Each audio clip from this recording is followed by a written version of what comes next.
നിങ്ങളുടെ റിപ്പോർട്ട് വായന കേട്ടു. അൽഹംദുലില്ലാ നല്ലൊരു റിപ്പോർട്ടാണ് നിങ്ങൾ അവതരിപ്പിച്ചിരിക്കുന്നത്. സമൂഹത്തിൽ അധ്യക്ഷൻ പറഞ്ഞതുപോലെ വളരെ വലിയൊരു വിപത്താണ് പലിശ എന്ന് പറയുന്നത്. നമുക്കെല്ലാവർക്കും അറിയുന്ന കാര്യം തന്നെയാണ്. എന്നാലും പലപ്പോഴും നാം അതിൽ പെട്ടുപോകുന്നു. അതുകൊണ്ട് തന്നെ ഏത് രീതിയിൽ ഈ പലിശയെ ഇല്ലാതാക്കാം എന്ന ഒരു തീരുമാനപ്രകാരം ഒരു ബദൽ സംവിധാനമായിട്ടാണ് ഇത്തരത്തിലുള്ള അയൽക്കൂട്ടം ജമാഅത്തെ ഇസ്ലാമി രൂപീകരിക്കാൻ തീരുമാനിക്കുന്നത്. സമൂഹത്തിൽ ഉണ്ടാകുന്ന പ്രയാസങ്ങളും പ്രശ്നങ്ങളും നമ്മളെ കൊണ്ട് പറ്റുന്ന രീതിയിൽ ഇല്ലായ്മ ചെയ്യുക. കാരണം നമുക്കെല്ലാവർക്കും അറിയാം, ഇസ്ലാമിൽ പലിശ എന്ന് പറയുന്നത് വലിയൊരു വിപത്തായിട്ടാണ് നമ്മൾ പരിചയപ്പെടുത്തുന്നത്. എത്രത്തോളം എന്ന് പറഞ്ഞാൽ പലിശ വാങ്ങുന്നവനും കൊടുക്കുന്നവനും എഴുതുന്നവനും അതിന് കരാറ് നിൽക്കുന്ന ആളുകളും ഒക്കെ നാശത്തിലെന്നാണ് നമ്മളോട് സൃഷ്ടാവ് പറഞ്ഞത്. ഇപ്പം കഴിവിൻ്റെ പരമാവധി അതിൽ നിന്ന് നമ്മളും നമ്മുടെ സമൂഹത്തെയും മാറ്റിക്കൊണ്ടുവരിക എന്നതാണ് ഉദ്ദേശം. അൽഹംദുലില്ലാ ഒരു 6-7 വർഷമായിട്ട് ഏറ്റവും നന്നായിട്ട് ഈ ഒരു സൊസൈറ്റിയും അയൽക്കൂട്ടവും നടന്നു പോകുന്നത്.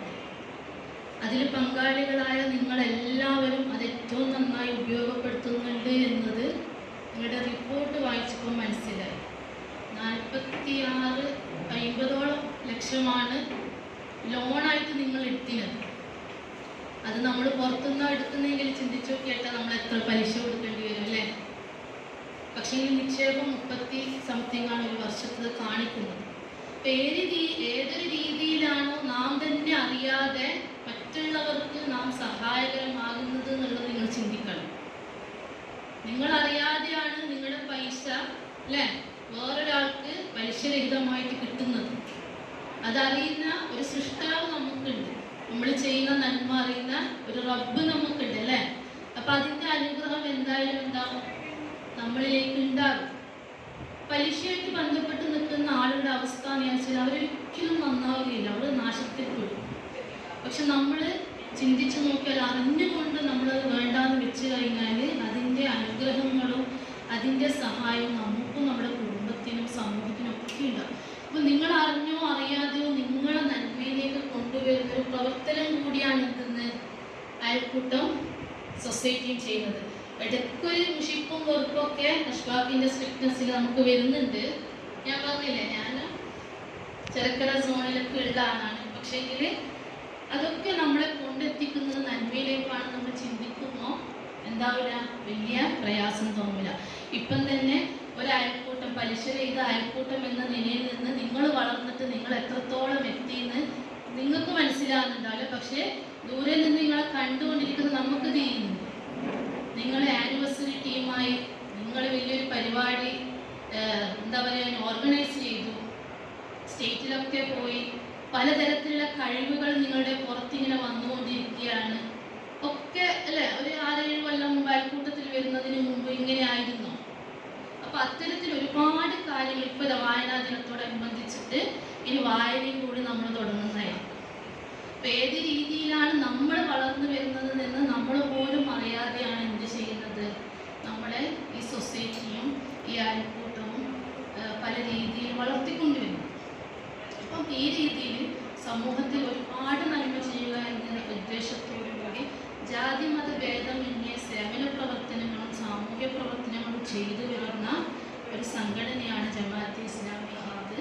അതിൻ്റെ ഒരു ശാഖയാണ് ജമാഅത്തെ ഇസ്ലാമി തലശ്ശേരി. അതിൻ്റെ ക്രിയാസമിതി അംഗമായിട്ടാണ് ഞാൻ നിങ്ങളെ മുമ്പിൽ നിൽക്കുന്നത്. അപ്പം എല്ലാ വിഭാഗം ആളുകൾക്കും പലതരത്തിലുള്ള സേവനങ്ങൾ ചെയ്തു വരുന്നുണ്ട്. നിങ്ങൾക്കെല്ലാം അറിയുന്നത് പോലെ കാര്യത്തിൽ നമ്മളൊരു സേവന കേന്ദ്രം പ്രവർത്തിച്ചു വരുന്നുണ്ട്. അതിന് വേണ്ടിയിട്ട് ഒരുപാട് സംഭാവനകളും കാര്യങ്ങളും നിങ്ങൾ ചെയ്തിട്ടുണ്ട്. ഇനിയും എന്താക്കണം നിങ്ങളിന്ന് പ്രതീക്ഷിക്കുന്നുണ്ട്. കാരണം ഒരുപാട് ആവശ്യക്കാരാണെന്ന് നമ്മൾ അറിഞ്ഞും അറിയാതെയും സേവന കേന്ദ്രത്തിലും ചാരിറ്റിയിലൊക്കെ വരുന്നത്.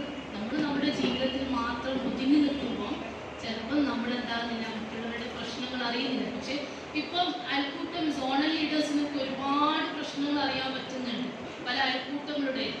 അപ്പം അത്തരത്തിൽ എന്താക്കണം, നിങ്ങൾ ഓരോരുത്തരും നേതൃസ്ഥാനത്തേക്ക് വരണം, മറ്റുള്ളവർക്ക് സഹായമാവണം. കാരണം നമ്മൾ തിരിച്ചു പോകുമ്പോൾ കുറച്ച് നന്മകൾ മാത്രമായിരിക്കും അല്ലേ. നമ്മൾ പോകുമ്പോൾ ആളുകൾ പറയണ എന്താ, നമ്മൾ പോയിട്ട് ഭയങ്കര വിഷമായി പോയത് സമാധാനമായെന്ന് പറയുന്നൊരവസ്ഥ വരാറ്. അപ്പം അതിനുള്ളൊരു അവസരം കൂടിയാണ് എന്തെന്ന് എല്ലാ രീതിയിലും നന്മയിലേക്ക് മുന്നേറാനുള്ള അവസരമാണ് ഈ നന്മ സൊസൈറ്റിയും അയൽക്കൂട്ടവും നിങ്ങൾക്ക് മുമ്പിൽ വെച്ച് തരുന്നത്. അതുപോലെ ഞാൻ നേരത്തെ പറഞ്ഞു ജമാഅത്തെ ഇസ്ലാമി ഒരുപാട് സാമൂഹിക സാംസ്കാരിക പ്രവർത്തനങ്ങൾ തലശ്ശേരിയിൽ ചെയ്തു വരുന്നുണ്ട്. നിങ്ങളെപ്പോലെയും മറ്റുള്ളവരെ പോലെയും സാമൂഹികമായി വളരാൻ വേണ്ടി, അതുപോലെ വിജ്ഞാനപരമായി വളരാൻ വേണ്ടി നമ്മുടെ ക്ലാസ്സുകളും സ്റ്റഡി സെന്ററുകളും മറ്റു പലതുമുണ്ട്. നിങ്ങൾക്ക് എല്ലാവർക്കും എപ്പോഴും സഹായമായും ധൈര്യമായും താങ്ങായിട്ടും ഈ സൊസൈറ്റിയും ജമാഅത്തെ ഇസ്ലാമി തലശ്ശേരിയും ഉണ്ടാകുമെന്ന് പറഞ്ഞുകൊണ്ട് ഈ ഒരു സോണൽ ലീഡേഴ്സ് മീറ്റ് അള്ളാഹുവിൻ്റെ നാമത്തിൽ ഉദ്ഘാടനം ചെയ്തതായി